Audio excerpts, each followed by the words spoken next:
Matahi est pressé. Aujourd'hui, ce n'est pas un jour comme les autres.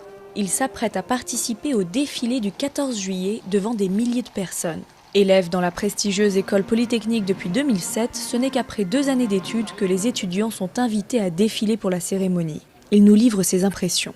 Un peu stressé, il y a beaucoup de monde, donc on verra comment ça se passe, mais a priori tout devrait bien se passer. Entre le défilé aérien et l'arrivée des troupes à pied, les élèves de Polytechnique sont les premiers à ouvrir le pas aux autres écoles militaires. Une chorégraphie répétée depuis plus d'une semaine afin que les gestes soient parfaitement synchronisés. Matahi étant loin de ses proches, c'est avec la famille d'un de ses camarades qu'il partage ce moment. C'est un grand moment d'émotion, c'est assez solennel.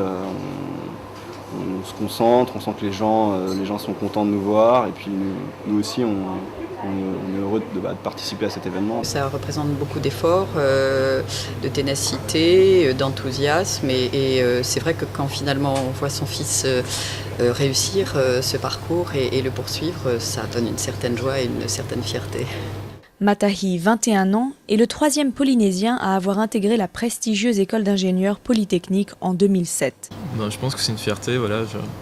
Je représente au final un peu tous les Tahitiens qui souhaitent au final faire de grandes études plus tard et je les encourage d'ailleurs à poursuivre leur carrière et à faire de grandes études en métropole ou ailleurs. Il lui reste encore 2 années d'études avant d'être diplômé de l'IX, mais Matahi est d'ores et déjà un modèle pour tous les étudiants de Polynésie. Parcours à suivre, Matahi n'a pas fini de nous faire rêver.